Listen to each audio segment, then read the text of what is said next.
Hello, everyone. I have a few things that I have to get done today, including, wow, I just got a heart from the guy who made the video again. Okay, so without further ado, welcome to my channel, and we have a lot of things we need to cover today.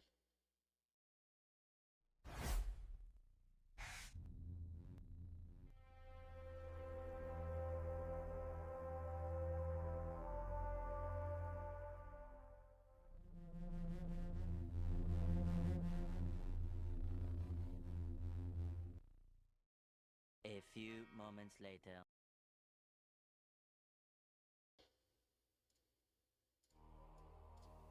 Everybody has their own way of playing the game. But my way of playing the game is winning the game. They want to go and be victims? Good. Let's make them earn it. Let's do it.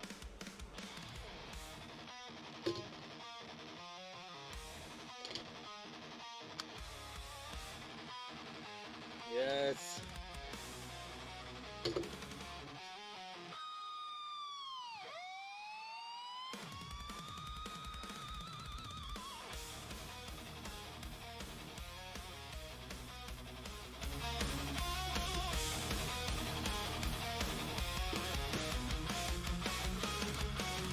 Riots at St. Paul led by a rotten lemon, trying to stop some folks from praying to heaven. Your right to protest doesn't include harassing. Tell it to the judge, your ideas, they are not passing. For the love of the game, you put the guards on high. Failed faulty product through your vision, you can't see why. Blaming me for your own incompetence when criticism hits. But I'm not the only one who thinks that everything is shit.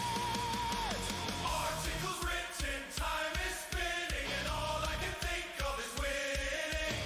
Sitting in my room, farming on your doom, you believe that I give a hell about you. It is what it is. My time is now.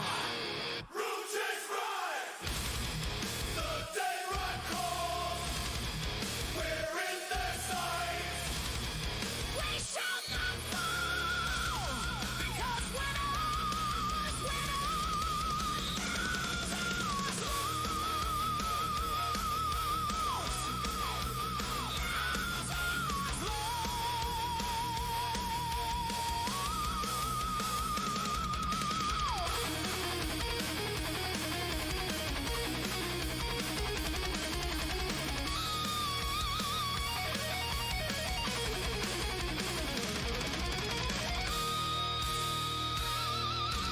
propaganda disguised as a wholesome game.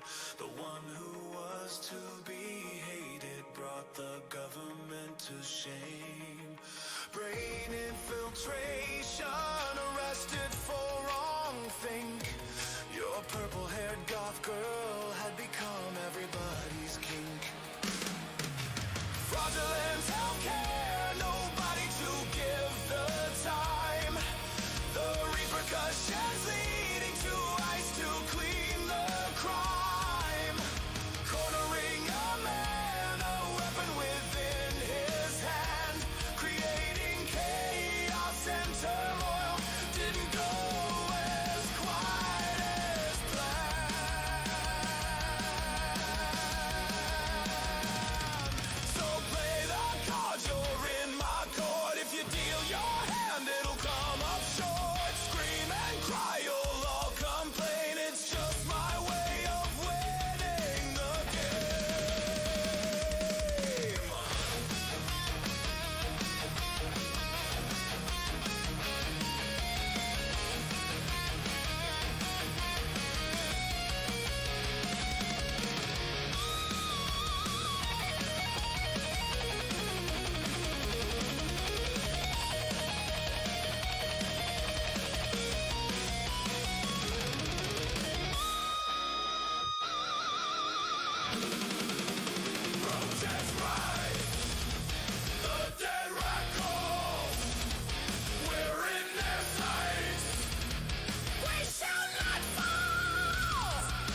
Masterpiece.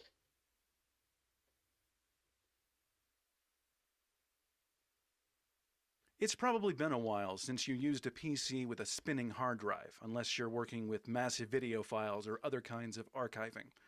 They're just a hell of a lot slower than flash storage. But with the RAM crisis pushing prices for SSDs higher and higher. Okay, so we're gonna nail this out really quick before we get started. And I'm going to modify my scene.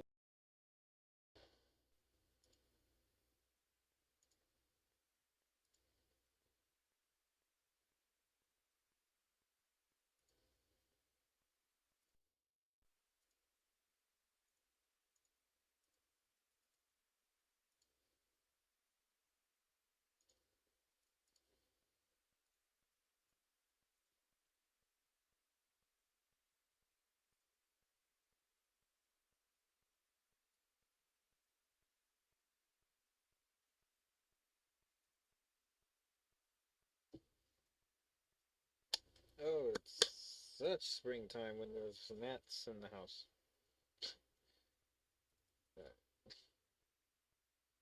Here we go. Here. I mean, I keep it playing. I think I got a few more shorts going here. We're waiting for the next news network to go live here with the president. I believe it's the president. I'm not sure who it is. I know, terrible reporter because I don't know what's going on, but I've been watching this for a while. I'm not quite sure what's going on. I just don't know. It's been a long time, okay? It's been a long time.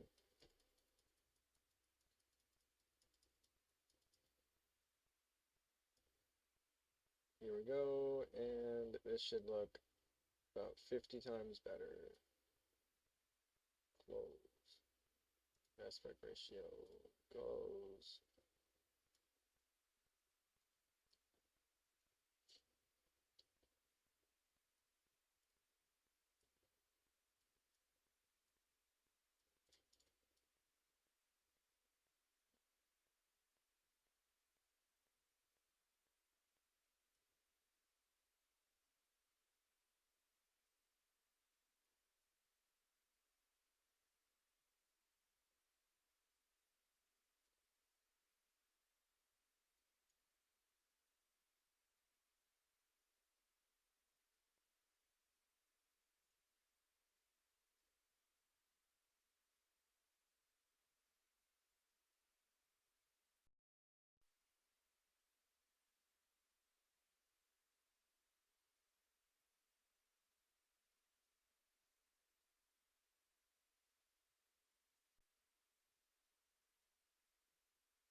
Hopefully this doesn't throw you guys off too much, but I feel like the shorts deserve a little bit more recognition.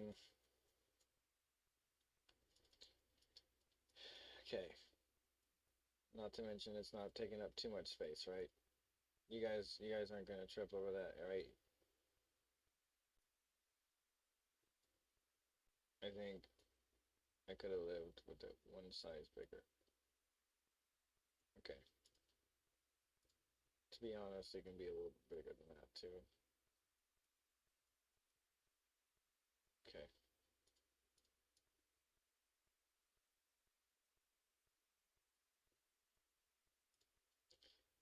Alright, this could, at this point, yeah, definitely right on the edge of that point, because how much I blew it up. Okay, let's see what it looks like. Gary, I get it. That was Gary. Gary, I know. I didn't get any sleep, Gary. Okay? I get it, Gary. Saving America. You don't get to sleep, Gary. These people don't sleep, Gary. They don't sleep. Why should we? We should not rest until every last problem is fixed. This is how I feel. Should not sleep. Thou shalt not sleep.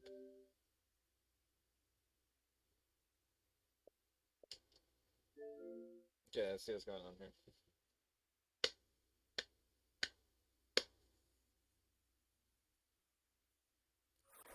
Hello. Hello. Hello.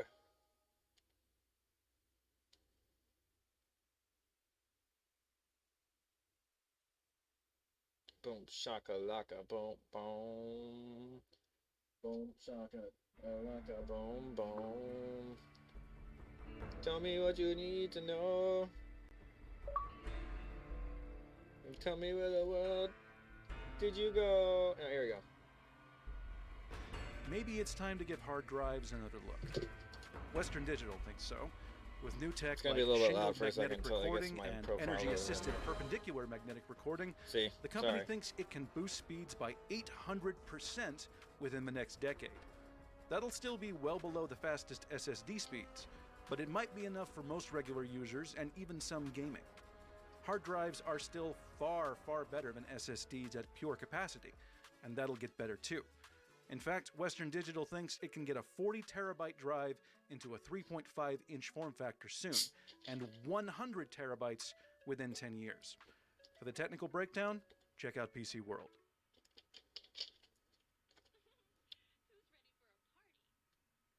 All right, everyone. Good morning, Gary and Chad here, heading to the White House. This is what we're gonna do today. I want to say thanks We have to to get everybody stuff out there done. who is awake, not woke, but paying attention to everything that. Did he just went there?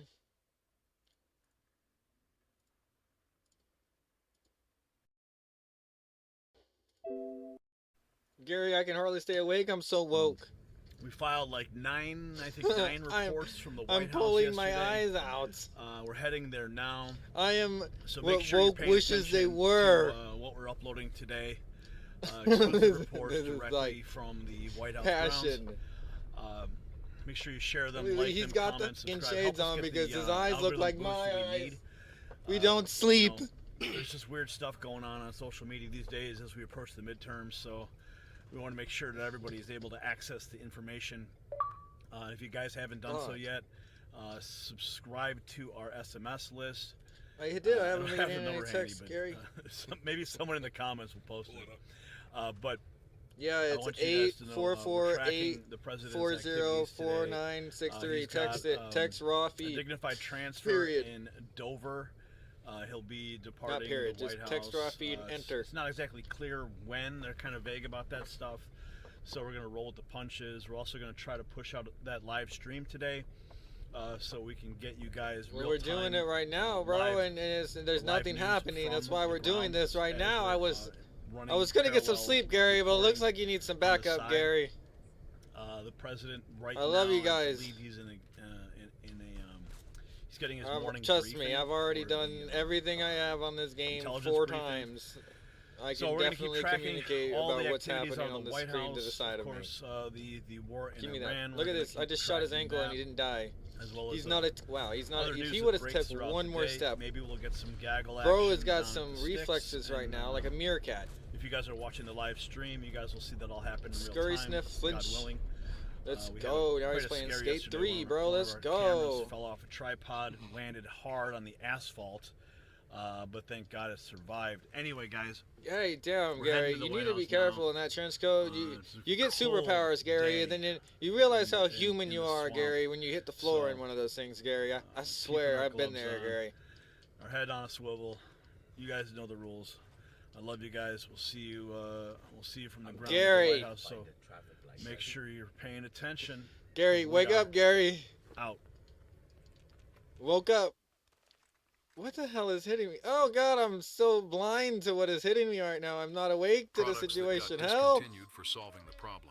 Number Help! 1, the Forever Flashlight. In 2002, Applied Innovative Technologies introduced You know a what? flashlight that needed no batteries. You shook it to generate power using Where is electromagnetic induction. No Where the hell did I replacements, put it? no waste. After early success, the company faced sudden supply and manufacturing problems. The patent was sold. The product vanished. The idea right here. worked. The business model didn't. Number 2, the indestructible charging cable. In 2014, 15 Fuse years Chicken later, it created still a works. steel-armored phone 15 cable built years to survive later! extreme bending and stress. It came with a lifetime warranty. Most cables fail at the connector. This one didn't. Retailers Bring 'em slowly back! stopped stocking it. The cable industry relies on frequent replacements. A cable Ah! that never breaks threatens that cycle. Number 3, lifetime Fuck. mufflers. Okay, I In need the pushy. 1950s, some Let's auto shops go. sold mufflers with lifetime Ah! guarantees. They were made of heavy Bro, give stainless me that steel and axe. You superior do not need weapons. that Unlike axe in your regular life. It ended mufflers, up they killing didn't yourself. rust out Ah! after a few years. I don't have any Customers armor bought on? one and never came back. The shops Somebody expected help repeat me. business. Instead, they sold a product that refused to fail.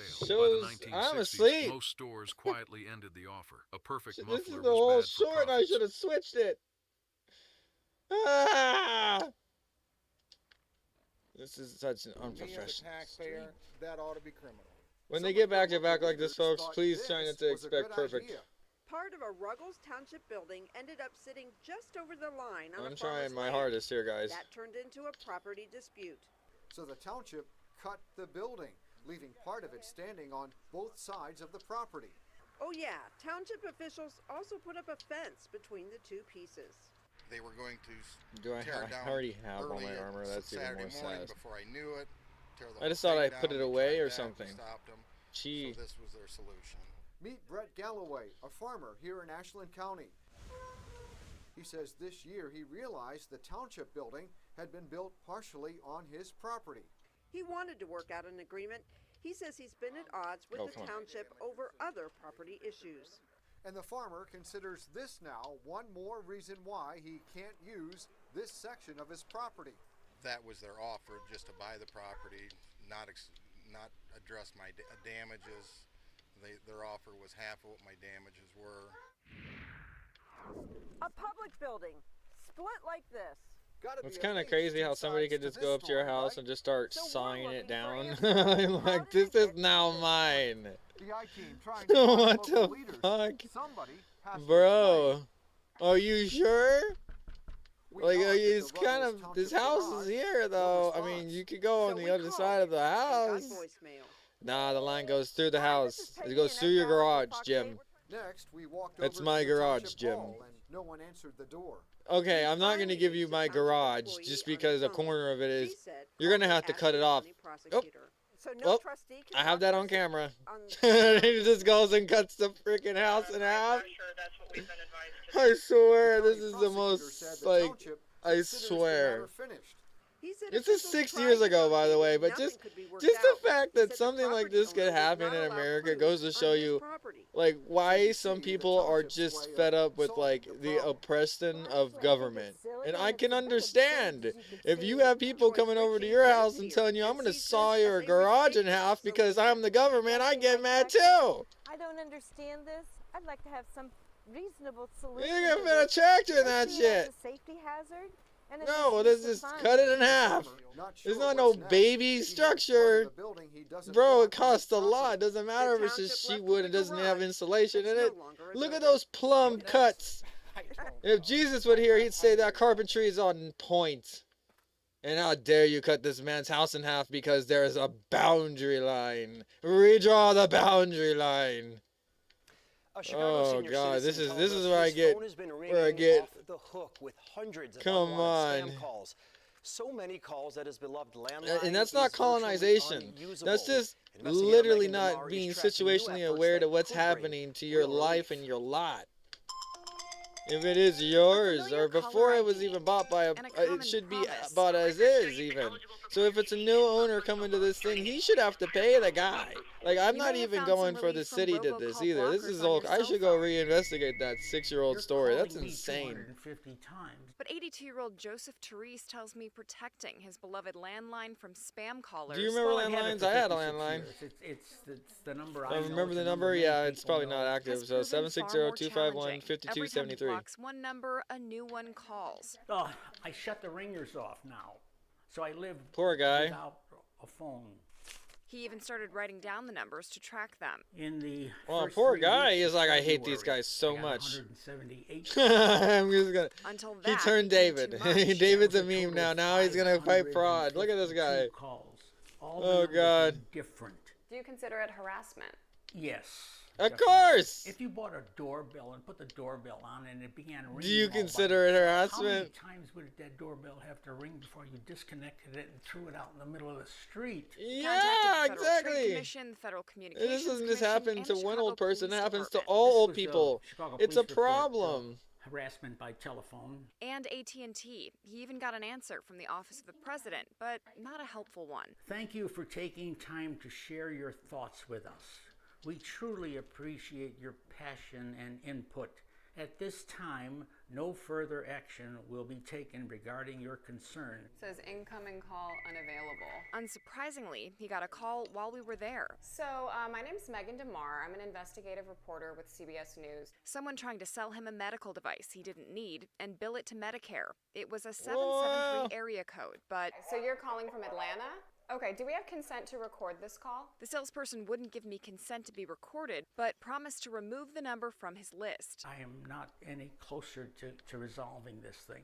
They I tell me wouldn't just feel like get it rid of the either. phone. It's disturbing. State Senator LG I shouldn't Sims need tells to me have these calls are impacting all the my quality of friends life have for a new people number like because Therese. these Could guys be have my billion of number. these Yes, calls go out we every should year, fix this. with a 2% success rate. Fix that the old exposes people's them to problems. fraud Make them not and go certainly insane. Impacts their daily enjoyment of their lives. That's why last year he tried to get legislation passed in Springfield that would bar companies from using automatic dialing to sell Illinois residents goods and services on cell phones or landlines unless the person expressly consented to being contacted in the understand. first place.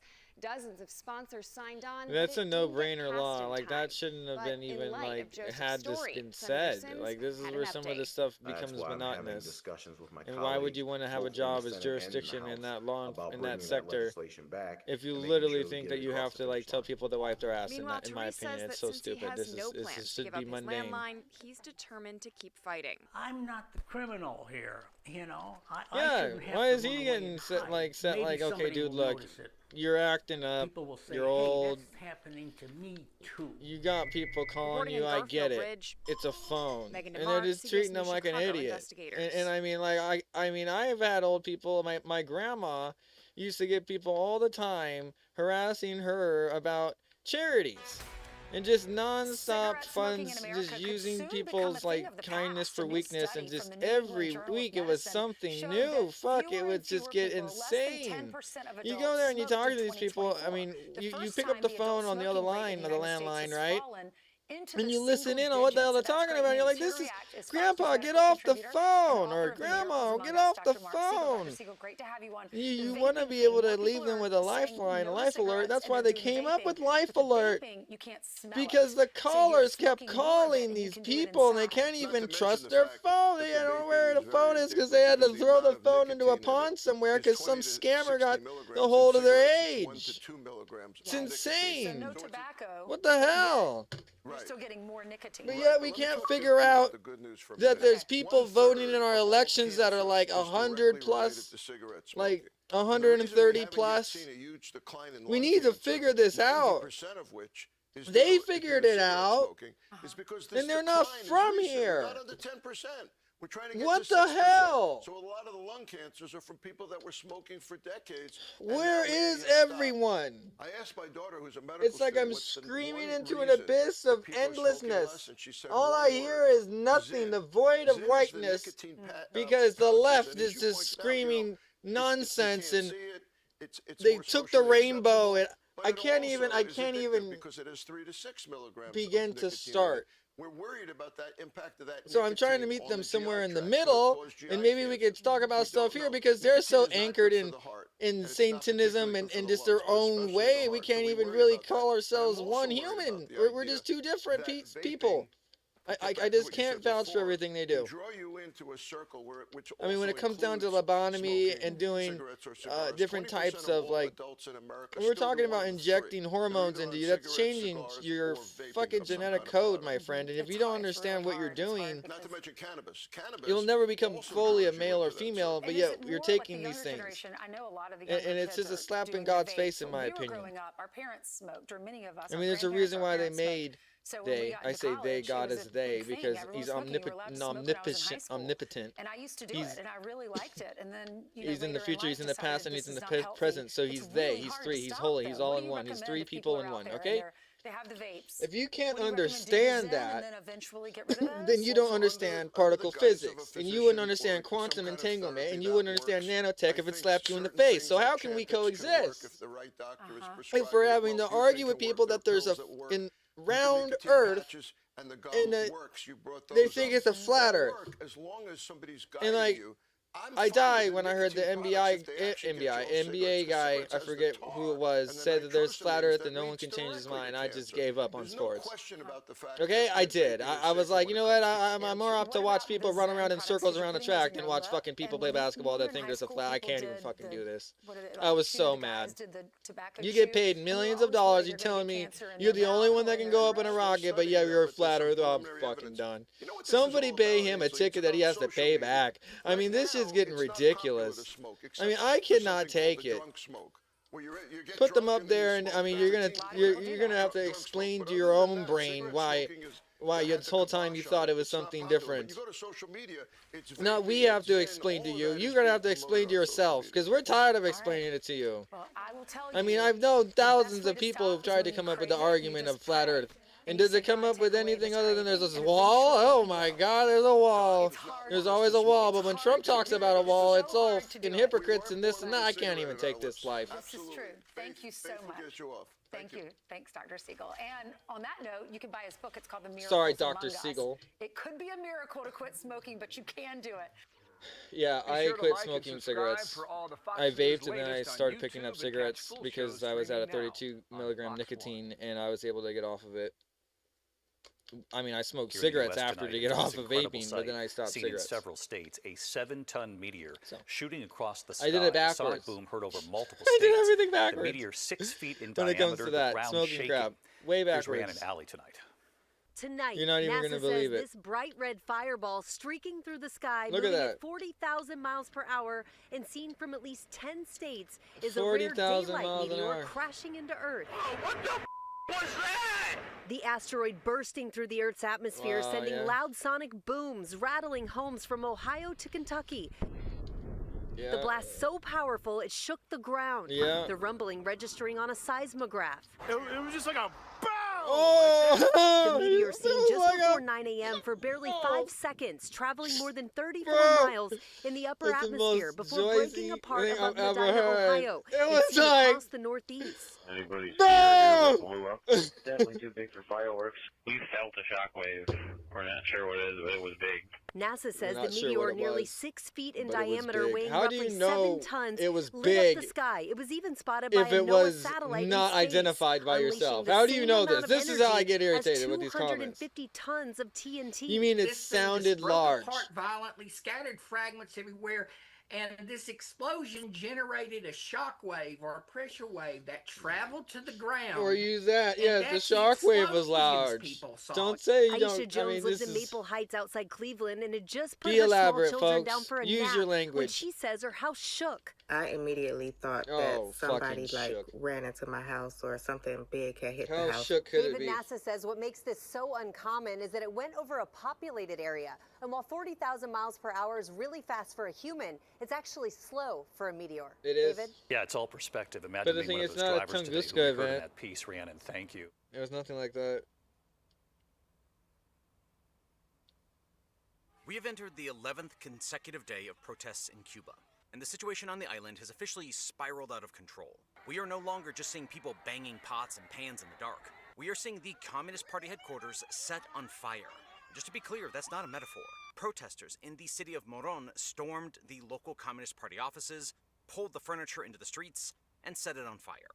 Security forces Wow. were in the area. They watched it happen. The same regime that handed protesters 22-year sentences in 2021 just stood there while its own offices burned.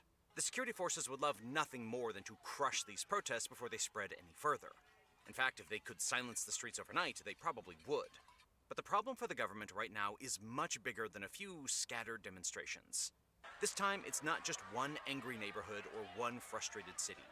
The anger is everywhere. Since March 7th, protests have been erupting almost simultaneously across the country.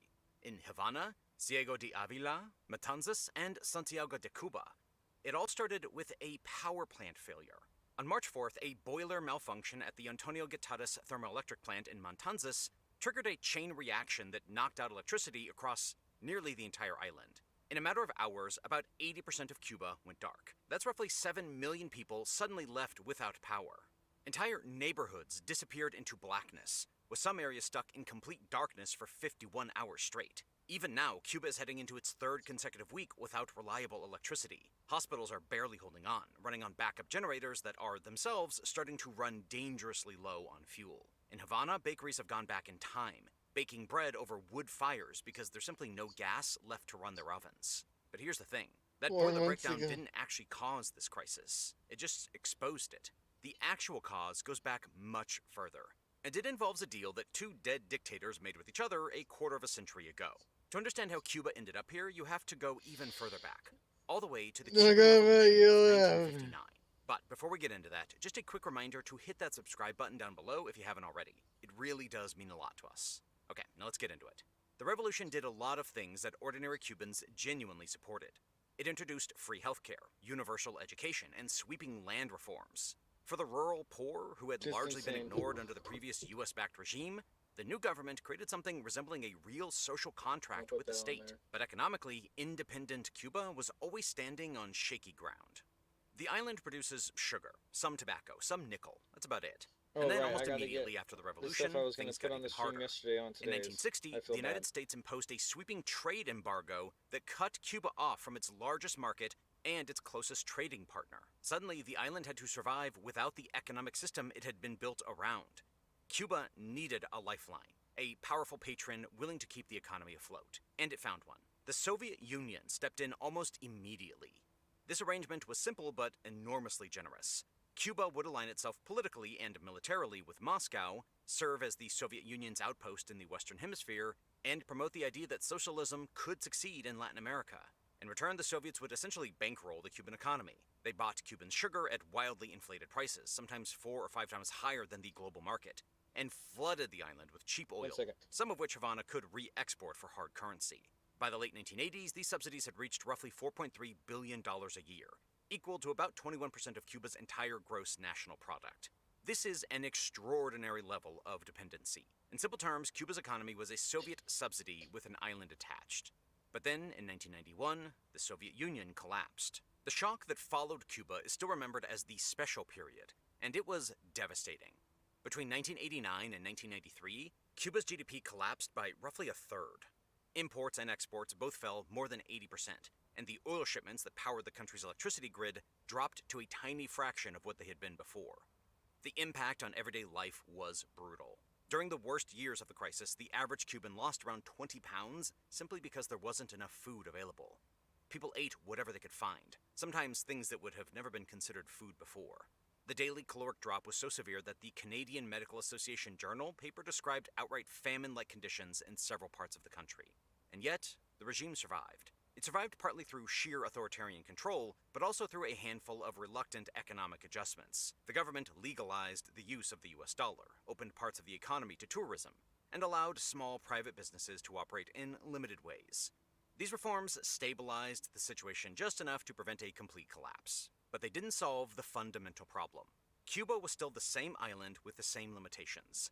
Very few natural resources, no domestic oil supply, and no powerful trading partner willing to subsidize its economy. But then, in 1998, a former paratrooper named Hugo Chavez won Venezuela's presidential election. For Cuba, it was like finding a second Soviet Union. Chavez was a true believer. Years earlier, in 1992, he had tried to overthrow Venezuela's government in a failed coup and ended up in prison. But that prison time didn't break him. Instead, it hardened his worldview. He spent those years reading political theory, studying revolutionary movements, and shaping a vision for Latin America that leaned heavily on the ideals of Fidel Castro, a man he had already met and deeply admired. Castro immediately understood what he was dealing with. Chavez wasn't just another politician passing through Havana. He was a long-term ideological ally who controlled one of the most oil-rich countries on Earth. When Chavez visited Cuba in 1998, Castro treated him like a brother in the revolution. He even offered him a lavish residence in Havana that had just been restored for Pope John Paul II's visit, complete with frescoed ceilings and Italian marble.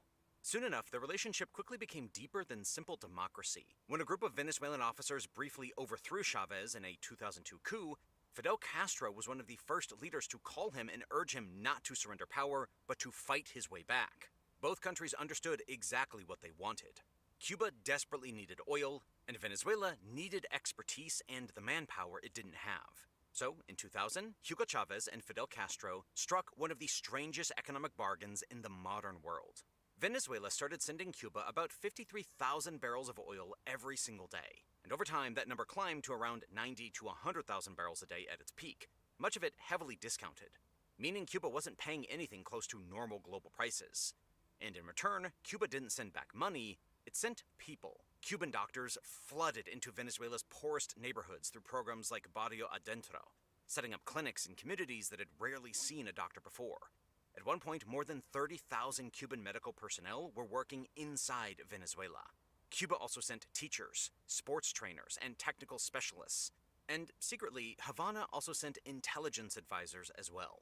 People who worked closely with the Venezuelan leadership and helped build parts of its security and surveillance system. By the early 2010s, the Venezuelan lifeline had become enormous. Venezuelan oil and economic support accounted for a massive share of Cuba's economy, in some years rivaling and possibly exceeding the level of support the island once received from the Soviet Union.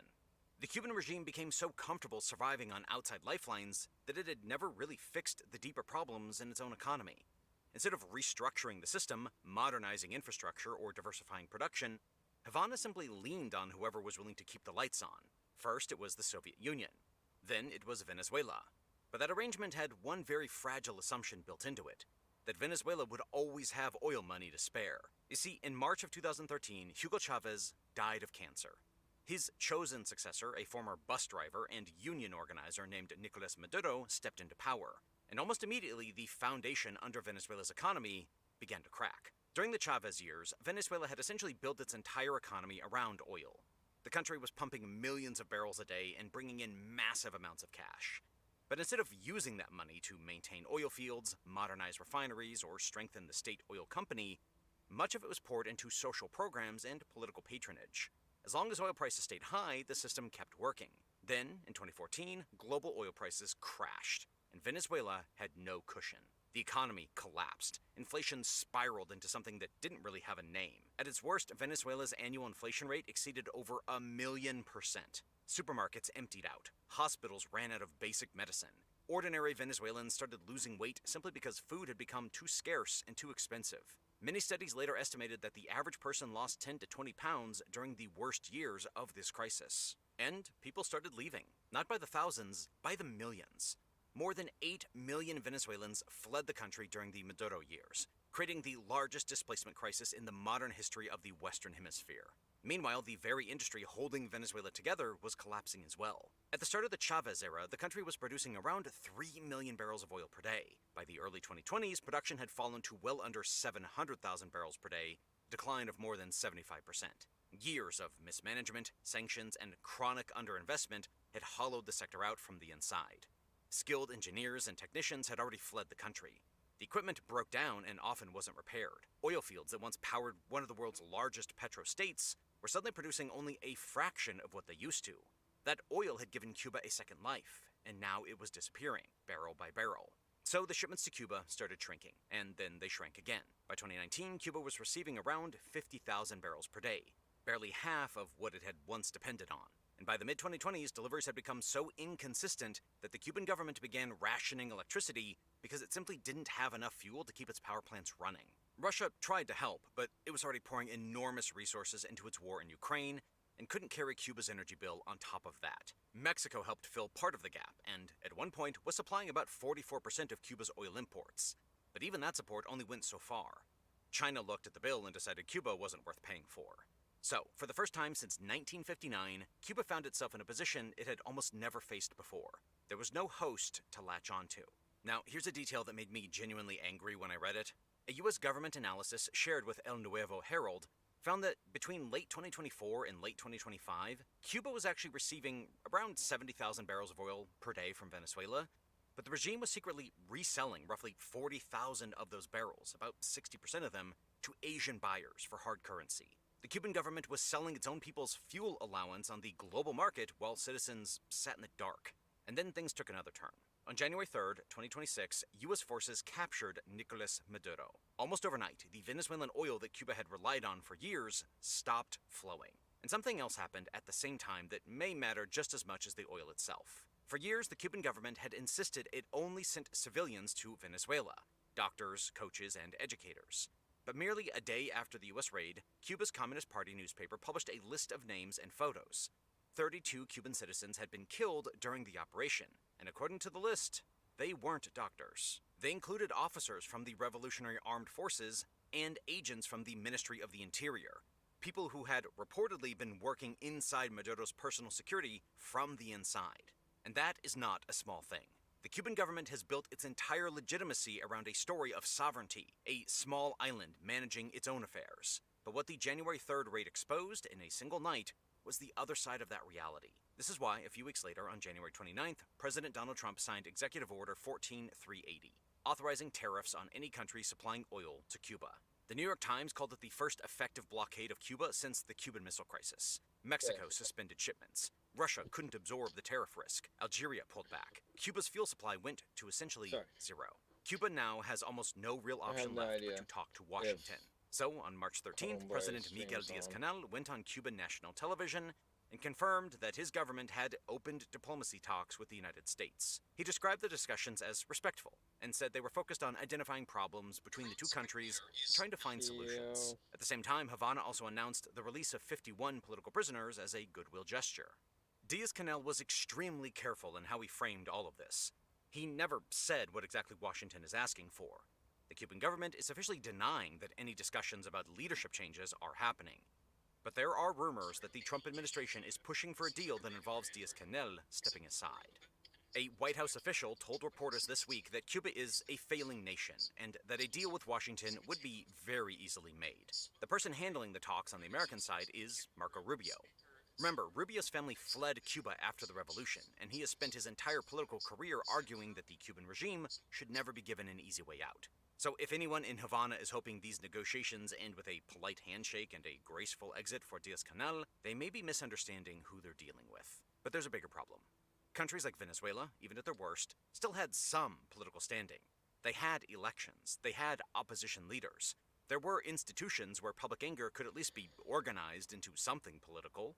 Cuba doesn't have that. There is no opposition party, no competitive elections, no real legal path for people to challenge the government, and that makes negotiations much harder.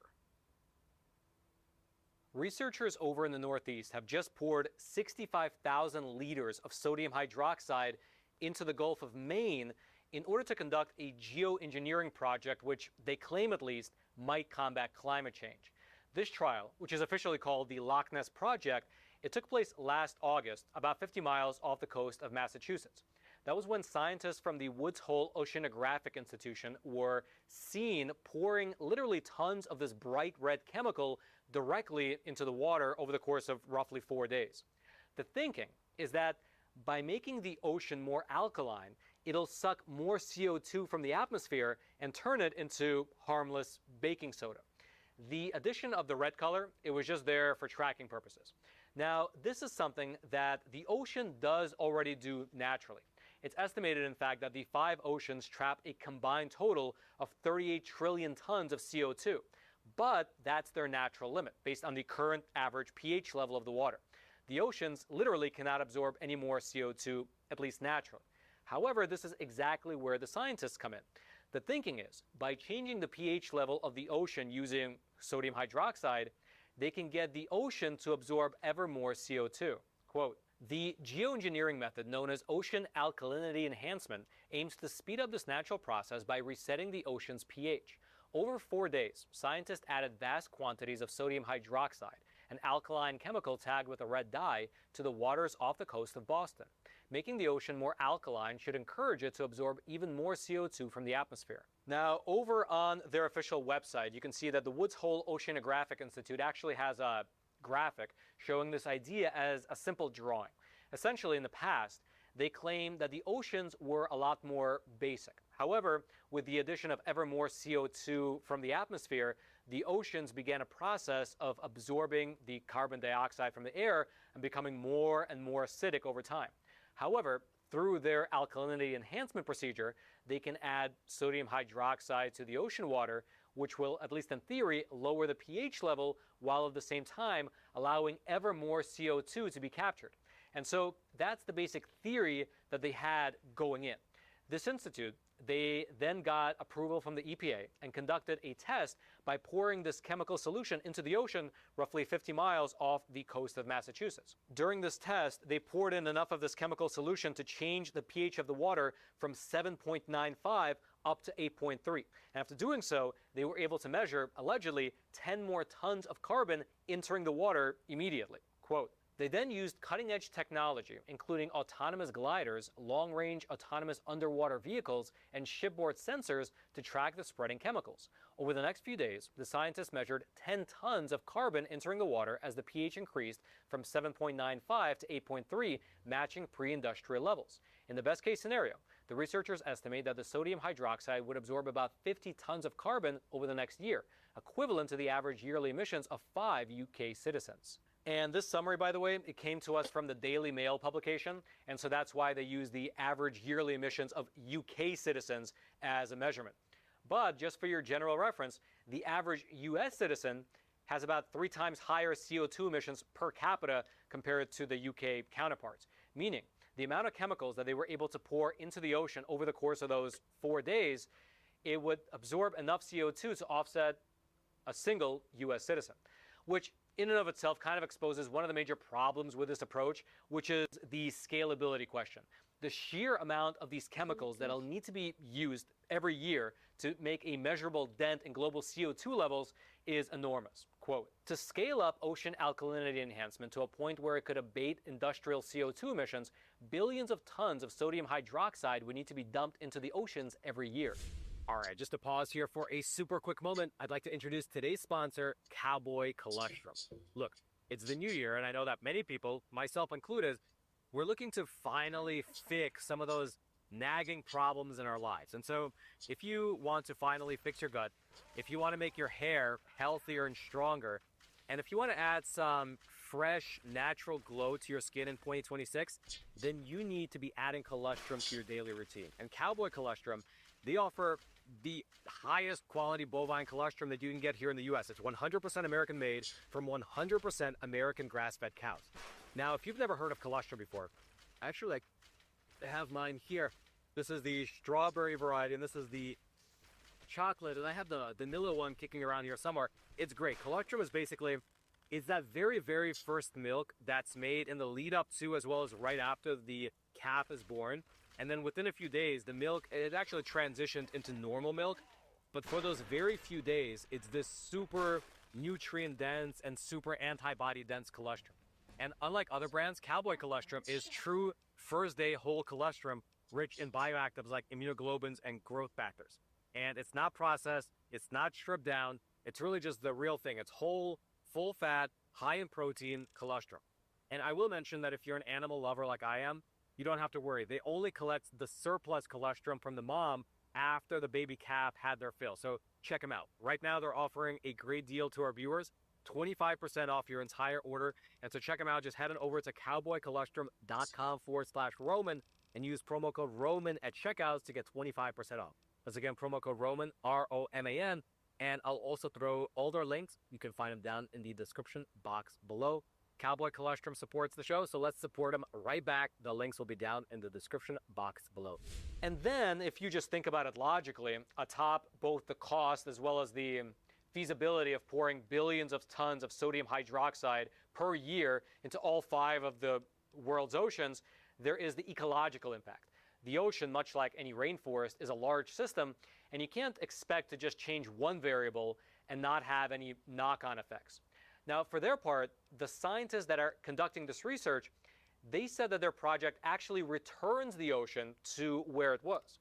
They claim that over the last several decades, industrial CO2 emissions have had what they call, quote, catastrophic effects on sea life as the acid dissolves marine creatures' shells, damages coral, and even wears away sharks' teeth.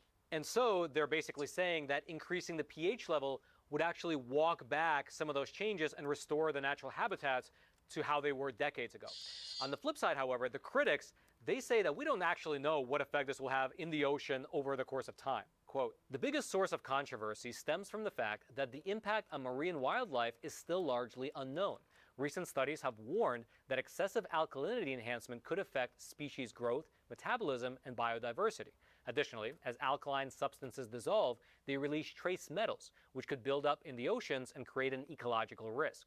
And so these are the two camps. Not good. One is saying that we don't know the effects that this technique will ultimately have on the ocean, marine life, and the trace metal elements might build up over time and cause a disaster.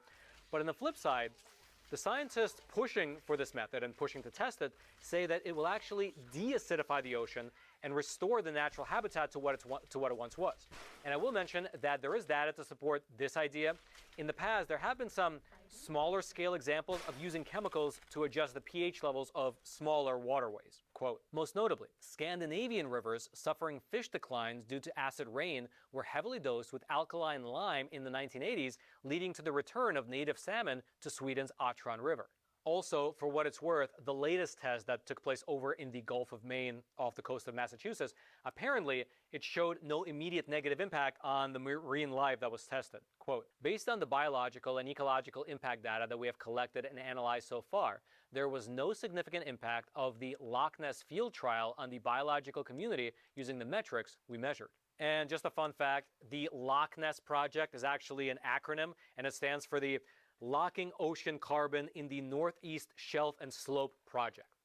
And so there you have it. Another basically moonshot project to attempt to, I don't know, save the earth and combat climate change. Leave your thoughts in the comments if you think that this is a good idea or if it's humans, again, trying to play God with the geoengineering project. Also smash those like and subscribe buttons so the video reaches ever more people via the YouTube algorithm. And also all of the research links, including the link to the study that was found on the website and sort of more of an explanation on how the project works, how the science behind it works. You can find that all down in the description box below. And then until next time, I'm your host, Roman from the Epoch Times. Stay informed, and most importantly, stay free. Stay free, Roman.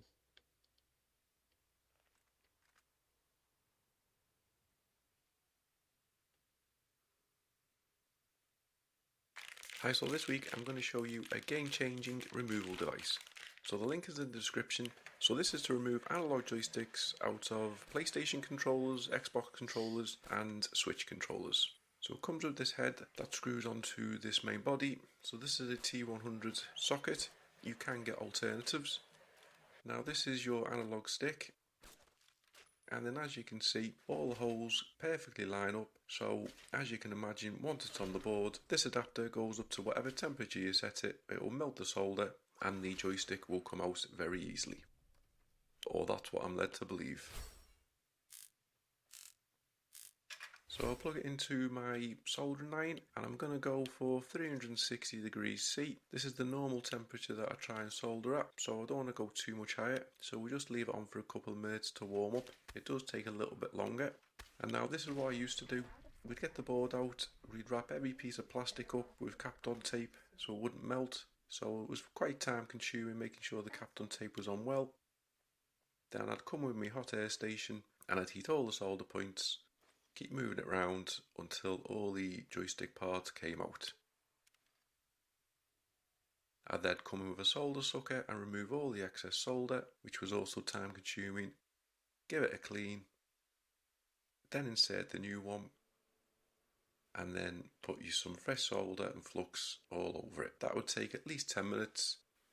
The new option is you place this on the back, leave it on there for literally a couple of seconds, and then as you can see, it pulls away. This is the very first one I've ever used, so I'm not making it look as easy as it actually is. But I put it back on, try and line it up as best as I can, and then I'll just line up the pins, make sure it pops in, push them through, and then that's it. Literally less than a minute. And then I'll take it off and then show you how it fits in nice and perfect. So we'll do an extended video on a full strip down, on a full swap over, on how easy it is to do. So please subscribe for notification on that. Thanks very much for watching. Please like, comment and subscribe.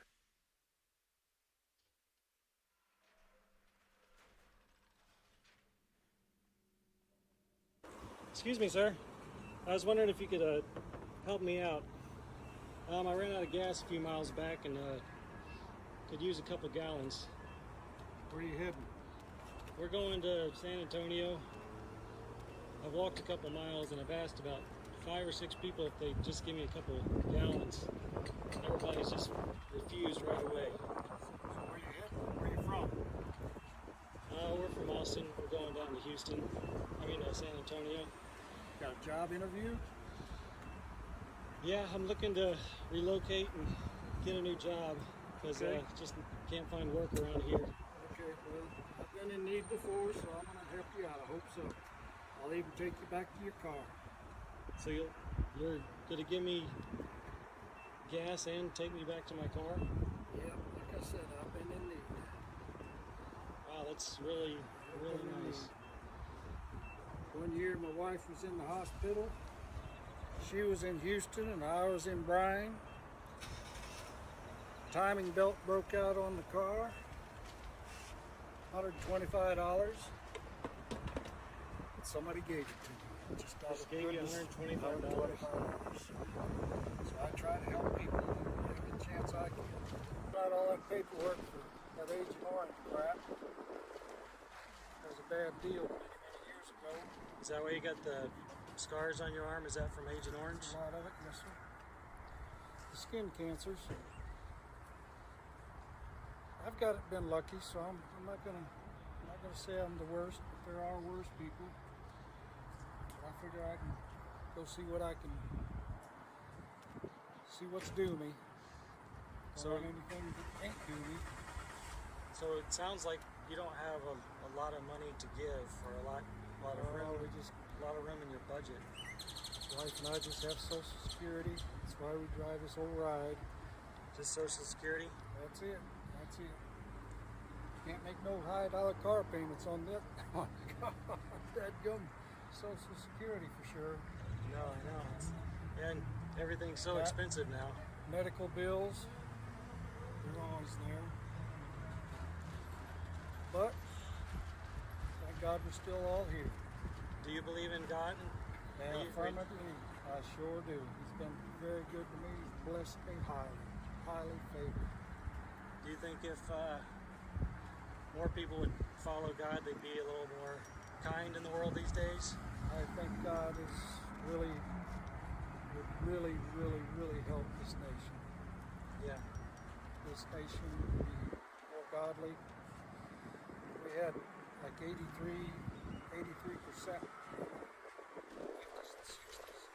going to church and following the Lord. Now it's down below 40. So you said that about 85% more or less back in the 50s and 60s were all church-going people. Yes. And today it's, I don't know what it is, very little. Below 4. It's right around 40, 35%. That's pretty wild. I believe they got it back in our nation and in our capital, all our congressmen, all our senators, and presidents. We can get back to God. So all this corruption out. You don't think our leaders are doing a good job? No, I sure don't. Well, I really appreciate you helping me out today. I actually don't need the tank of gas, so if you can use this, that'd be great. And if you want to turn it, your car. Yeah, actually, my car is right over there. But if you want to turn that around, I'll show you what I wanted to give somebody who is kind something today. See, like I do videos on Facebook and stuff, and $10,000.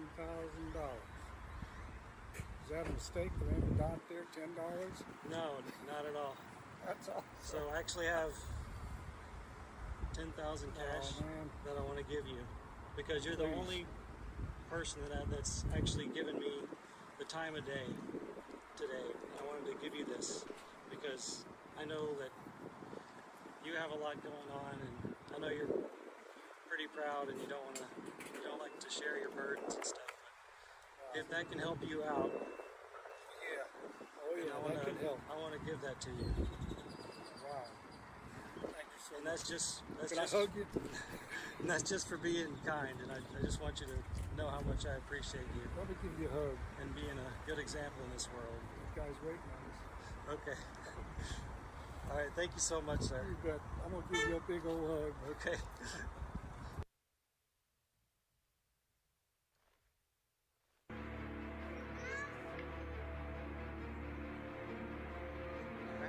Lo que parece una broma y no lo es. La imagen de un objeto volador no identificado.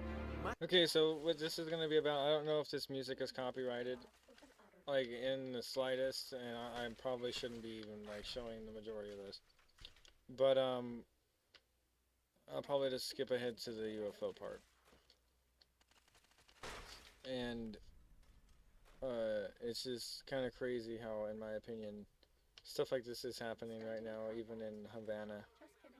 A UFO over Cuba, triangle craft, transforms into flying the fireball. So here, I'll just take the music off.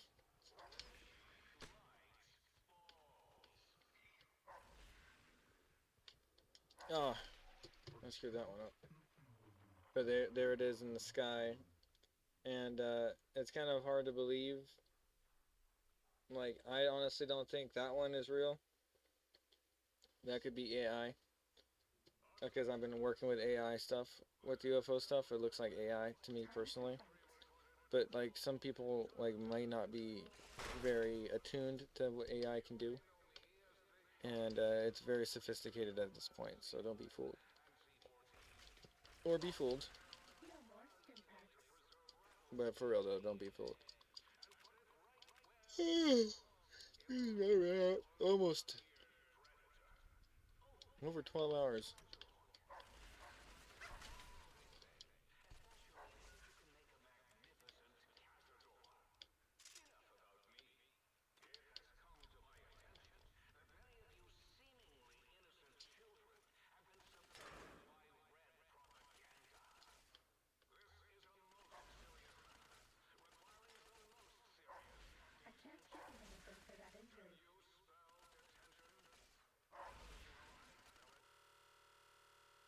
Oh shit, my friggin' game froze. I could feel something was happening, I didn't know what was going on.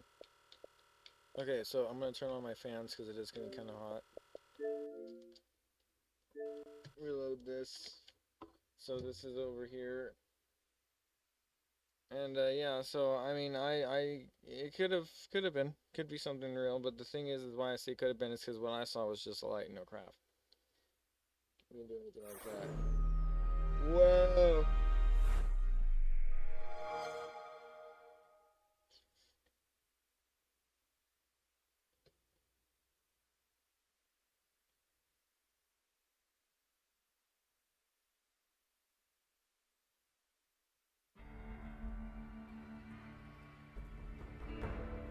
If it just blinks out of existence, then maybe it's real. But in my opinion, why would you stop recording? And then the cut right there, why would you cut it? And that's it? It's so fake.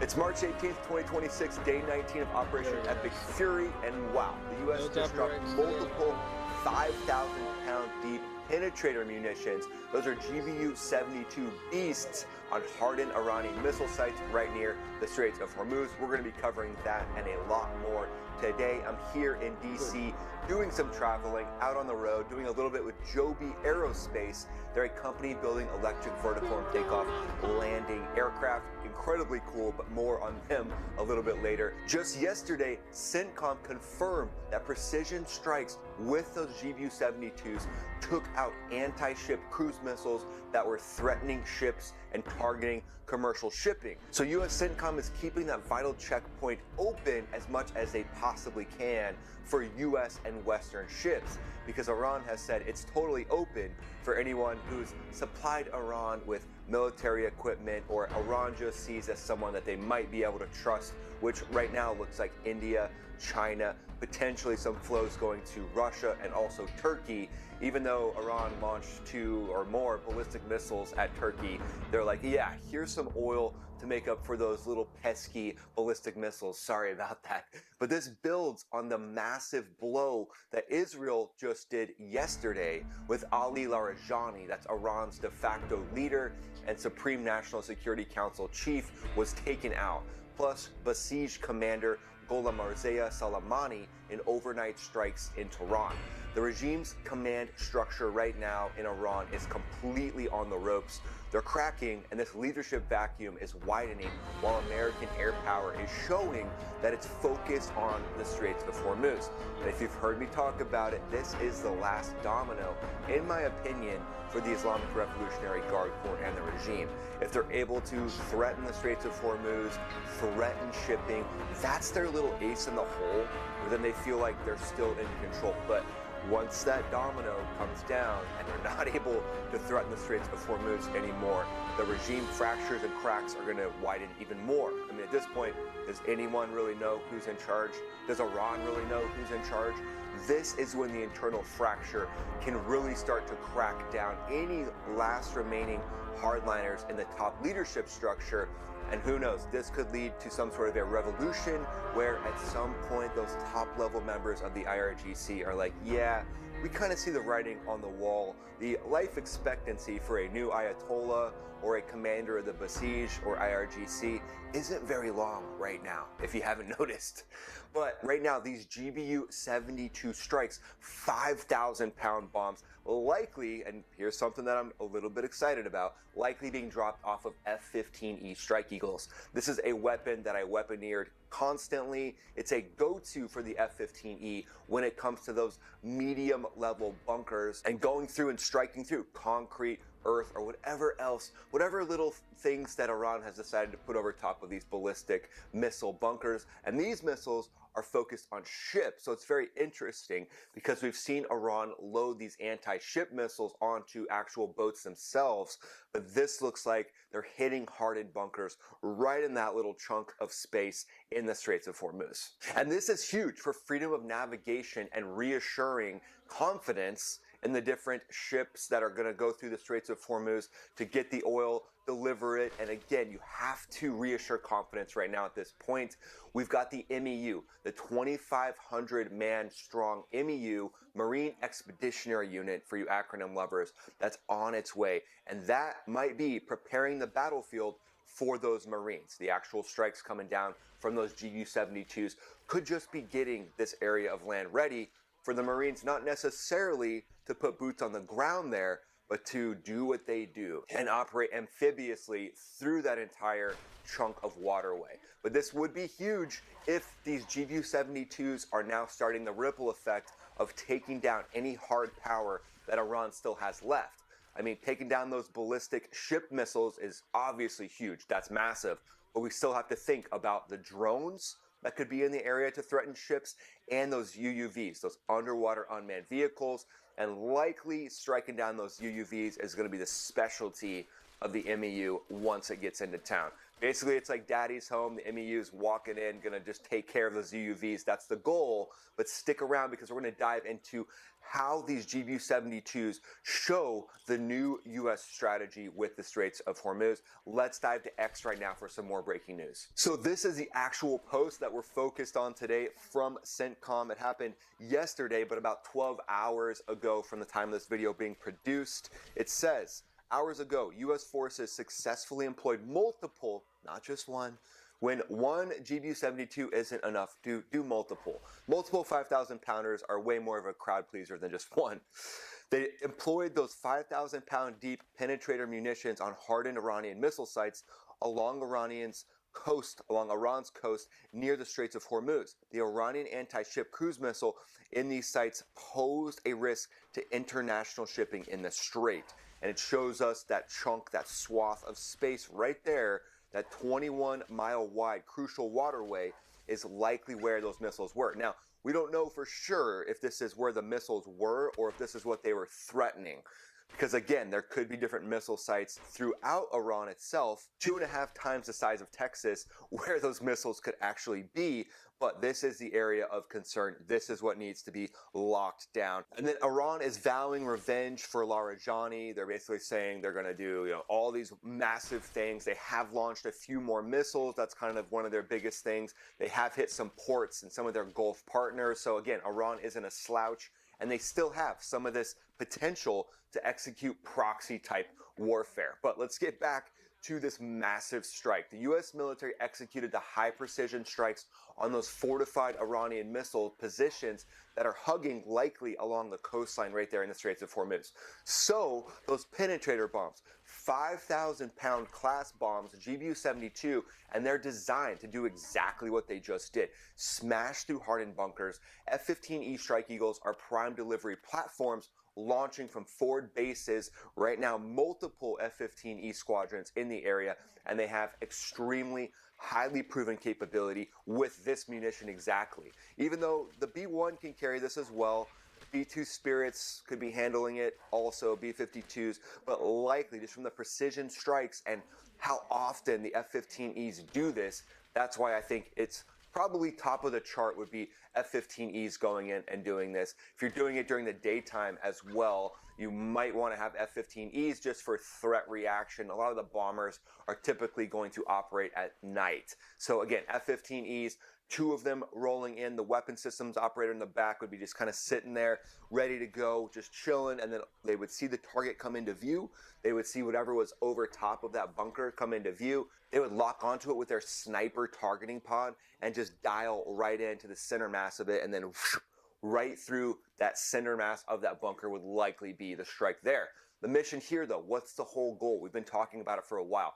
Reassure freedom of navigation, neutralize anti-ship missiles that are endangering tankers, and ensure the strait doesn't get choked. And then a lot more strategy, and we'll get to that in a second in the 4D chess section. But then this slams directly into Iran's attempts to disrupt global oil transit. Again, their last domino. Speaking of Iran, they're still launching missiles and drones, just way less. They've got a couple confirmed hits on cargo vessels, causing fires and damages, plus attacks on U.S. allied sites in UAE, Saudi Arabia, Iraq. Their rhetoric stays very fiery, obviously. And then this video, this is a video of a drone said to be from Iran being shot down by a CRAM at the U.S. Embassy in Baghdad. Just incredible work with this CRAM, seeing this thing being crushed. But again, Iran is trying to just kind of cause pain and chaos and do these one-offs, send these drones in, not only to Iraq, but also Saudi Arabia, UAE as well. And the rhetoric is obviously a little fiery. Imagine that. There are officials in Iran who's ever in charge at this point. I mean, I don't know, is it essentially like the water boy who's like bringing water to the regime meetings? He was like pouring the water, and then all of a sudden they're like, hey, yeah, put down that water, come on in, you're now in charge of everything, you're basically the last one left. But the numbers don't lie, the scoreboard doesn't lie. A 5,000-pound deep penetrator cratering in their missile sites, each one punching in deep into hardened threats that are threatening the Straits of Hormuz. And now less of a bargaining chip to do that. The Strait of Hormuz, 20% of the world's oil, will likely, in my opinion, be being prepped right now for the arrival of the MEU, the Marine Expeditionary Unit, with President Trump trying to push allies to try to help secure the strait. They didn't exactly step in to come help, but at this point, it looks like American resolve is stepping up to make up for that. This screams U.S. superiority in the maritime environment, and then the amphibious Marines coming in, that screams superiority to me in the aerospace environment above the Straits of Hormuz with F-35s that can do vertical takeoffs and landings right there, being right next to it if they want to. Now that these anti-ship missiles are being taken out, what could that being prepped for? Well, now you can get that MEU closer if you take down all the big hard threats that could actually do damage to a ship, and then you just have anti-drone technology. You have counter-drone systems on that actual ship itself with the Marines. Now they can get in close and personal. Who knows? Maybe they'll go in and secure different areas right around the Straits of Hormuz. But the F-15E itself can get up to Mach 2, a combat radius of about 700 miles. This lets it loiter over the battlefield for hours. 23,000 pounds of ordnance across 15 different hard points. On top of the headlines, GBU-72 5,000-pound bunker busters that can punch through those Iranian coastal sites. This jet routinely carries a full, delicious menu of just killer weapons. GBU-31 2,000-pound JDAMs for smart bomb purposes. GPS-guided bombs is the name of the game for the actual jet itself. And then laser-guided bombs like the GBU-12 or the GBU-24. Also AGM-158 standoff missiles, even though you don't need those now. Small diameter bombs to minimize collateral damage. Plus, it's loaded out with AIM-120s, AMRAAMs, AIM-9s for self-defense or going in and striking down any drones that Iran could send up. But APKWS rockets can also be carried on the F-15E, so way more efficient than striking down drones with any type of AMRAAM. Let's move to the 4D chess strategic analysis section. This is pure mastery of 4D chess when it comes to layered dominance that's focused on opening up the Straits of Hormuz. So crushing the leadership while simultaneously opening the Straits of Hormuz more, or at least increasing confidence and pushing everything in that direction. There's still going to be a few things to be done before it'll be fully open, but with the Marines headed that way, this is crushing any of the command structure that thinks the Straits of Hormuz is their last stand and they'll be able to hold it for as long as they want. This is essentially a hard military asymmetric play using some of Iran's tactics against itself while striking down its leadership, opening up the straits, and allowing commercial tankers to hopefully come through here in the next few days or next few weeks without being targeted. I would expect that it's not really going to fully open for another week or more. That MEU needs to get there, those Marines need to get there and help assure freedom of navigation at this point and try to focus on reassuring that confidence in the different oil tankers. Once that happens, I think we'll see more fracture in the IRGC. The IRGC is going to continue these asymmetric jabs, but it looks to me like it's getting smaller and smaller and smaller, and crushing their leadership starts to, in my opinion, increase the risk of fractures in that regime itself. But Hormuz, though, that to me remains the key place for the U.S. strategy. Keep energy flowing, strip Iran's leverage without a ground invasion. Smart, decisive positioning seems to be the goal right now. But let's move to a hypothetical scenario. Let's say things surge a little more. Iran has a little more capability than what we thought with their drones and UUVs and potentially some more ballistic missiles. Well, at that point, F-15Es, B-1s, and B-2s would likely roll in with those GBU-72 bunker busters and take out anything in that area. I'm not saying carpet bombing. Carpet bombing is essentially just bombing an entire chunk of earth, kind of like the B-52 does. This would be likely more focused and more targeted, and this would set the stage perfectly for the Marine Expeditionary Unit. So we might see this start to play out as those Marines are coming in hot, baby. They're coming in hot right now, and they're bringing exactly what's needed to finally pry open that Straits of Hormuz and pry it wide open with amphibious assault forces that can seize shoreline positions if they want to, reconnaissance team that can hunt down hidden threats, combat engineers equipped with anti-mining drones to sweep and clear Iranian sea mines from critical shipping lanes, and they can do it fast. And maybe backing them up with the lamprey, that unmanned vehicle that can go underneath the surface and just leech on to different boats. It can do ISR, intelligent surveillance and reconnaissance. It can launch drones. It can launch torpedoes. Highly capable. So just the weird technology like that. Kind of like what 50 Cent just posted on his Instagram. He said, Trump got us, bring out the new stuff. So this electronic bird, probably an assassin bird is what this thing is that the US military has at this point. So the version of that that's underneath the sea, taking it to any threats that the IRGC might send out. So there you go, guys. US just hammered Iranian missile threats near Hormuz. Heavy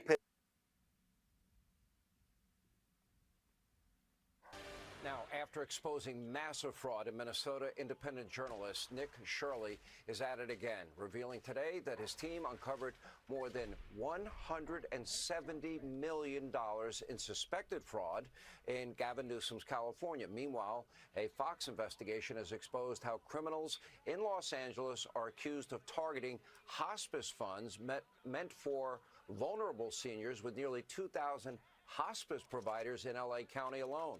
Critics say the system is being exploited on a staggering scale, and taxpayers, you're footing the bill for all of it. We did reach out to Gavin Newsom's office for comment on the recent allegations. They referred us to these posts on X, seemingly making a joke out of the whole situation, writing, quote, "Wow, Nick Shirley finds potential fraud in Donald Trump's federal Medicare system." Gavin Newsom imposed a moratorium on new hospice licenses beginning in 2021. Gavin, maybe you should take these very real claims of fraud in your state. I know you're busy stalking Trump, podcaster, Yeah, seriously, dude. It's getting ridiculous, author, man. world traveler, podcaster. Gavin Newsom, I mean, Maybe you you're should get really back such to a work. He was douchebag, more, dude. Like, I mean, this is independent journalist stupefying, Nick man. Shirley. Okay, you said. Oh shit, that Nick. What you Nick! discovered, the 40 minutes of fraud. What are you doing on Fox? That was big, and it was big. Nick, get off of But Fox! this is much bigger. You're Tell us what you supposed to found. be independent. He's Yeah, on well, Hannity. California's a lot bigger state than Minnesota, obviously, and they receive more money, and they also tax their people more than any other state in America, yet they allow more fraud to take place than any other state in America as well. All right, let's talk a little bit about what exactly. Explain where you went, what you were looking for, what you found, and then we'll get to Gavin's response. Yeah, so obviously their daycare system as well, there's just tons of fraud. These daycares have multiple violations, yet they continue to receive money through a program called CalWorks. And then let's talk about the hospice fraud, where you have a 1,000% increase in hospices inside of just the LA area alone. $1 in $10 for home health care in America goes to the LA area. These fraudsters are driving around not just $100,000 cars, but literally $200,000 Maybachs.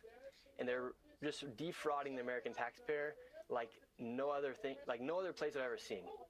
And they have no remorse for it. They drive around all these nice cars, wear designer clothing, you name it, and they're inside of these old motel looking like businesses, defrauding the taxpayer of quite literally millions and billions of dollars.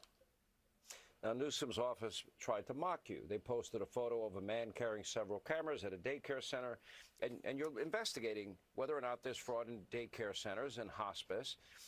And then they said, asking a teacher, "Hey, can I see your kids?" You did not hold back in your response. I'll let you paraphrase your response. What did you say to Gavin?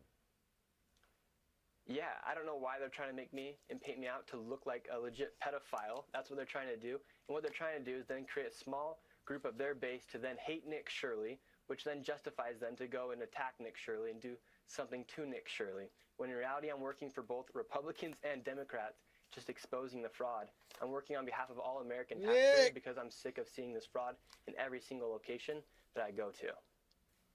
You know, I applaud what you're doing. I mean, it's really amazing. And, you know, you're a young man. I think your future is going to be bright. You're a great investigative journalist, and you're doing a great service. What is amazing, for you, it's almost like a layup. You just show up to where these facilities are supposed to be. You're looking for kids. You're looking for the elderly, and you're not finding them, are you? No, they're not even there. Then if you do ask them the questions, I'm open to having a conversation with anybody. And that's what I do. That's why I go to these locations. I ask them, where are the kids? Or what's the need for all this money for hospice? Where are you guys billing your patients? they can't And even his answer the friend. questions. If they had He's nothing to got that- hide, they would just simply He's answer got the that questions. buddy Instead, of they his. start deflecting, yelling. They ran away in their cars, hopped in theirs, the M8, and just drove right out of the hospice care. And they just can't even answer the simple questions because they know they're committing the fraud. I have a prediction. You might as well book your ticket. You're going to be testifying on Capitol Hill again. Nick Shirley, thanks for sharing this with us. Hey, Sean Hannity here. Hey, click here to subscribe to Fox News YouTube page and catch our hottest interviews and most compelling analysis. You will not get it anywhere else.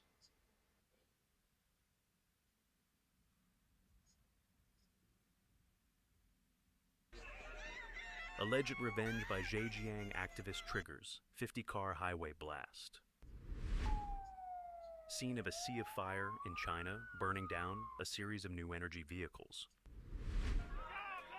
The uprising in Wuhan and an unprecedented victory over the authorities. 3 Chinese military experts killed in Iran. Why does Trump want to delay the meeting with Xi Jinping? Exposing CCP's secret plot against Trump and secret ties between Chinese radar institutes and Iran. 3 top Chinese radar experts dead. Thank you for joining us on today's program. Every key detail you need to know can be found right here in Decoding China. Alleged revenge by Zhejiang activist triggers 50-car highway blast.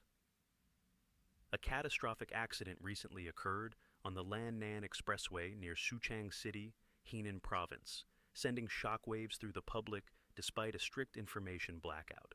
According to a post sent abroad by a financial rights group in Zhejiang, they admitted to pouring 30 barrels of engine oil onto the road surface in the early hours of March 14, 2026. The goal of this action was revenge against the government's continued arrest and suppression of creditors following various financial scams. The consequence was a massive chain reaction collision involving more than 50 vehicles, triggering a series of horrific explosions that resulted in dozens of casualties. At the scene, flames reached the sky and explosions echoed everywhere, yet all related images and videos were scrubbed from domestic social media, while the authorities maintained absolute silence. The indignant statements from this post are spreading rapidly on X with extremely harsh content. As long as you officials stubbornly refuse to give us an explanation, we will continue. We have no hope left to lose anyway. These words of hatred not only demonstrate extreme despair, but also expose a dangerous rising trend in China. Social revenge carried out by groups who have failed to secure their legitimate rights. This incident was not an isolated one. Previously, this same group admitted to pouring 18 liters of engine oil on a Guangxi expressway on February 27, 2026, and threatened to continue similar acts across multiple cities until their demands are met. They even claimed responsibility for a 35-vehicle pileup on the Erguang expressway in late January, asserting it caused over 70 casualties, though Chinese police dismissed this information, claiming only 2 people were injured. The administrator of the famous X account, Teacher Li, who specializes in monitoring social issues, spoke out strongly to condemn these actions. He emphasized that every injustice has its head, every debt has its owner, advising these individuals not to harm innocent people just because they are owed unpaid wages. On social media, public opinion exploded in criticism, labeling this a form of immoral terrorism. Many argued that turning commuters into targets is a foolish act directed at the wrong people, while pointing out that the root cause of all this suffering stems from the governance of the CCP. These incidents have borne the acute social contradictions in China. When financial rights systems, dealing with issues like bad debt or investment fraud, are suppressed in the name of maintaining stability instead of resolving the root cause, official channels for grievances are blocked. In their desperation, a segment of the population has turned to extreme measures, turning innocent bystanders into sacrifices to grab attention. This is not merely a spontaneous individual act, but evidence of a system failing to deliver justice, allowing long-accumulated grievances to erupt into widespread social violence. The act of pouring engine oil on an expressway, where vehicles travel at high speeds and in high density, is nothing short of traffic terrorism, directly threatening many lives. These extreme behaviors do not help resolve the core issues. they only exacerbate social pain and provide a pretext for the government to tighten control and crack down even harder on rights groups. This raises a major question. Will the government change its approach to grievance resolution to defuse these ticking time bombs? Or will it continue to maintain stability through force, pushing citizens to the brink? The accident in Suchong is a painful wake-up call. When grievances are not heard or properly addressed, they explode into catastrophic collective tragedies. Only true justice and transparency offer the path to end the vicious cycle of revenge and repression. Scene of a sea of fire in China burning down a series of new energy vehicles. Around 10:33 a.m. on March the 16th, 2026, a horrific fire broke out on the Daguang Expressway near the Suning service area in Hebei Province, China.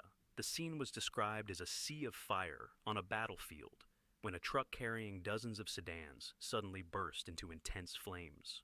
Among them, the lower deck of the truck was primarily loaded with new energy vehicles, EVs, causing the fire to spread rapidly with loud explosions and thick black smoke rising like a nuclear mushroom cloud. A shocked eyewitness recounted the moment their family car tried to pass by. A deafening explosion rang out. Flames spread everywhere, heating up the right side of their vehicle and sending the whole family into panicked screams. The blaze completely incinerated the truck, along with more than 10 new energy vehicles, leaving only a few at the rear that narrowly escaped. The incident caused severe traffic chaos lasting into the afternoon. Many toll stations were closed, and vehicles could only exit via the small turnoffs at Suning, or Kugang. As soon as footage of the scene went viral on social media, public outrage and deep concern erupted.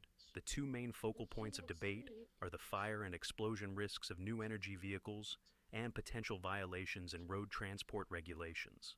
Authorities are still investigating to determine the official cause of this disaster. This major fire has exposed the real nightmare of EVs spontaneously combusting during transport. Many online comments pointed out that the lower deck carried a mix of electric vehicles, gasoline cars, and used ones, highlighting the risks from lithium batteries. They ignite and spread extremely easily and are very hard to extinguish when in large quantities. The incident sparked waves of sarcasm and heated arguments, with users accusing EV manufacturers of over-controlling customers by arbitrarily locking batteries, locking cars, or interfering with personal data, leaving buyers feeling unsafe even after purchase. Moreover, the case reveals serious breaches of transport rules. Although China has completely banned double-deck car carriers from highways since 2018, makeshift airplane-board vehicles, assembled temporarily at service area repair stations, continue to operate covertly to evade inspections. When accidents happen, insurance companies often refuse compensation due to illegal modifications. This exposes a major loophole in logistics management, where profits are prioritized over human lives. The fire is not just a simple traffic accident, but a stark warning about EV safety and deficiencies in transport oversight in China. Amid the booming EV industry, if such incidents are not addressed thoroughly, they will burn away public trust and slow the growth of this emerging auto sector. The uprising in Wuhan and an unprecedented victory over the authorities. Get out of the car! Get out of the car! Why are you arresting people? Why won't you get out? Furious and resolute chants in Jiangxi district became the spark for the largest protest in Wuhan in 2026. On March 11th, 2026, nearly 1,000 residents in the Jiangxi district of Wuhan surrounded a government vehicle carrying the vice mayor in layers, creating an incredibly tense scene. The crowd chanted in unison, "Release them! Release them!" demanding the government free those who had just been detained. Some protesters, driven to extremes, pounded on the car windows and shouted, "If you can't do your job, get out here." Just a few days later, under the pressure of continuous protests, the government was forced to retract its planning notice and suspend the project for a massive battery plant located adjacent to the residential area. These images are spreading rapidly on social media, exposing the peak of public fury toward projects that chase prestige while disregarding human life and the living environment. Simultaneously, in Xi'an, Shanxi, another video went viral showing neighborhood officials clutching red ballot boxes and fleeing down hallways.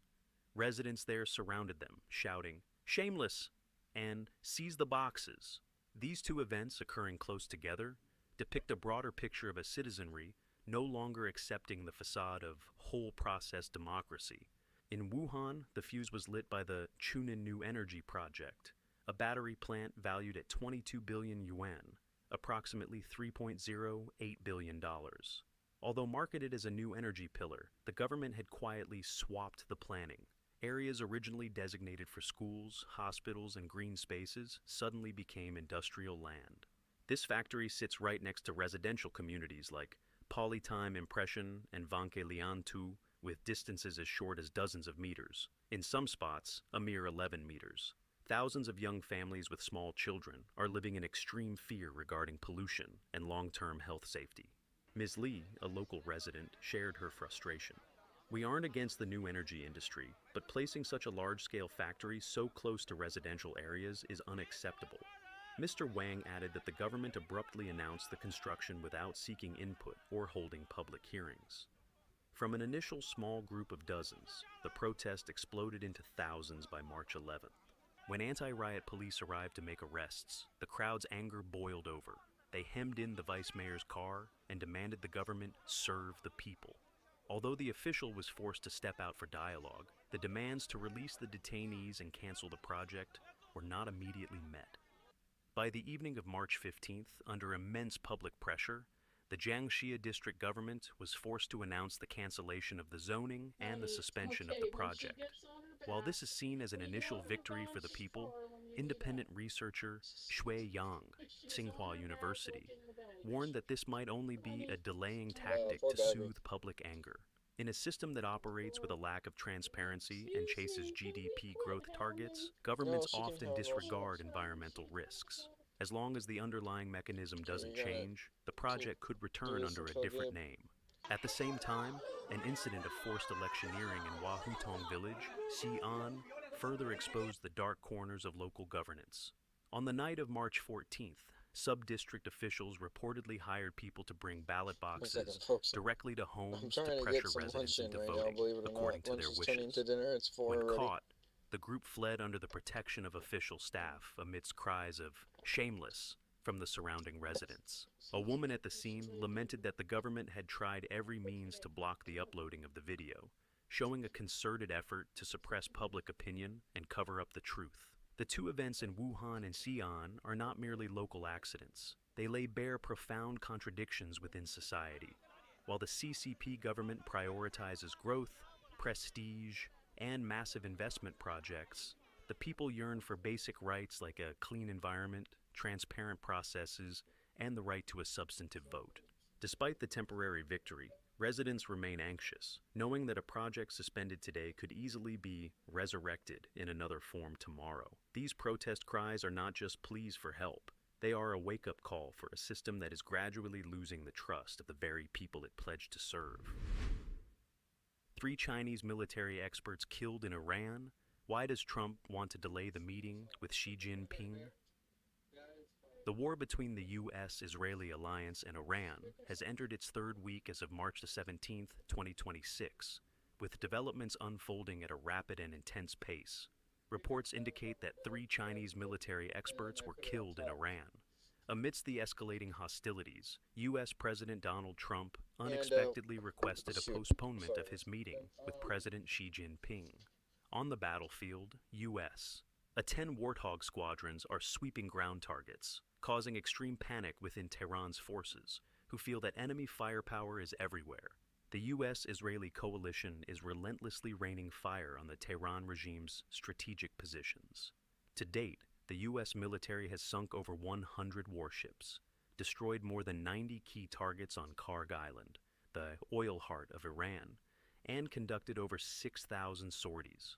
Currently, Iranian airspace has essentially become a backyard for the U.S., as all air defense systems provided by Russia and China have been completely neutralized by the coalition's overwhelming power. A terrifying highlight of this campaign is the appearance of the A-10 Warthog, a low-flying monster equipped with the Avenger cannon, boasting a staggering firing rate of 60 rounds per second.